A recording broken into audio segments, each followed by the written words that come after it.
ಒಂದು ಕಡೆ ಸ್ಟೈಲಿಶ್ ಹ್ಯಾಶ್ಬ್ಯಾಕ್, ಇನ್ನೊಂದು ಕಡೆ ರಗಡ್ ಕ್ರಾಸ್ಓವರ್. ಬಲೆನೋ ವರ್ಸಸ್ ಫ್ರಾಂಕ್ಸ್ ಯಾವ್ದು ಬೆಸ್ಟ್? ಬನ್ನಿ ನೋಡೋಣ. ಪ್ಲಾಟ್ಫಾರ್ಮ್ ಒಂದೇ ಆದ್ರೂ ಎವೇಡೂ ಕಡು ಫೀಲ್ ಮಾತ್ರ ಬೇರೆ ಬೇರೆ.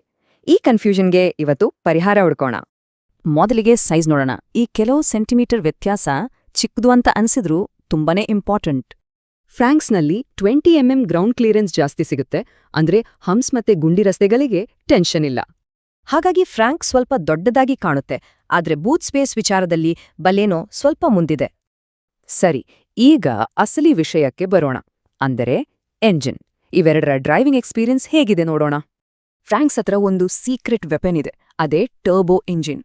ಓವರ್ಟೇಕ್ ಮಾಡುವಾಗ ಬೇಕಾದ ಪಂಚ್ ಇದ್ರಲ್ಲಿ ಸಿಗುತ್ತೆ. ಫ್ರಾಂಕ್ಸ್ನಲ್ಲಿ ಪವರ್ ಜಾಸ್ತಿ, ಗೇರ್ ಬಾಕ್ಸ್ ಕೂಡ ಸ್ಮೂತ್, ಆದ್ರೆ ಮೈಲೇಜ್ ವಿಚಾರಕ್ಕೆ ಬಂದ್ರೆ ಬಲೇನೋನೇ ಕಿಂಗ್. ಸರಿ, ಈಗ ಕಾರಿನ ಒಳಗೆ ನೋಡೋಣ. ನೋಡಕ್ಕೆ ಒಂದೇ ತರ ಇದ್ರೂ ಫೀಚರ್ಸ್ನಲ್ಲಿ ಕೆಲವೊಂದು ವ್ಯತ್ಯಾಸಗಳಿವೆ. ಎರಡರಲ್ಲೂ ಟಚ್ ಸ್ಕ್ರೀನ್, 360 ಕ್ಯಾಮೆರಾದಂತಹ ಎಲ್ಲ ಮಾಡರ್ನ್ ಫೀಚರ್ಸ್ ಇದೆ. ಮಾರುತಿ ಇಲ್ಲಿ ಕಾಂಪ್ರಮೈಸ್ ಆಗಿಲ್ಲ.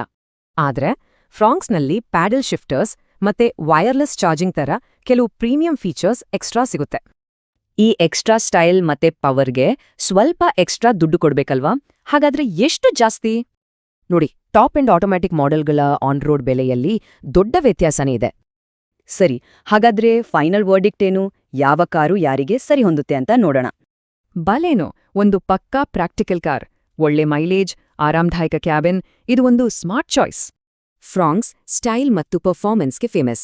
ಇದರ SUV look, powerful engine, high ground clearance ಇದರ ಪ್ಲಸ್ ಪಾಯಿಂಟ್ಸ್.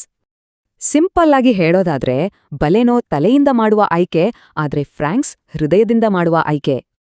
ಕಡಿಮೆ ಬಜೆಟ್ನಲ್ಲಿ ಒಳ್ಳೆ ಮೈಲೇಜ್ ಬೇಕು ಅನ್ನೋರಿಗೆ ಬಲೇನೋಗಿಂತ ಬೆಸ್ಟ್ ಆಪ್ಷನ್ ಬಹುಶಃ ಇಲ್ಲ. Style, road presence, powerful drive ಬೇಕು ಅನ್ನೋರಿಗೆ ಫ್ರಾಂಕ್ಸ್ನ ಎಕ್ಸ್ಟ್ರಾ ಬೆಲೆ ಖಂಡಿತ ವರ್ತನ್ಸುತ್ತೆ. ಹಾಗಾದ್ರೆ ಯಾವುದು ಮುಖ್ಯ, ಮೈಲೇಜ್ ಅಥವಾ ಸ್ಟೈಲ್? ಈ ಪ್ರಶ್ನೆಗೆ ಉತ್ತರ ನಿಮ್ಮಲ್ಲೇ ಇದೆ. ಆಯ್ಕೆ ನಿಮ್ದೇ.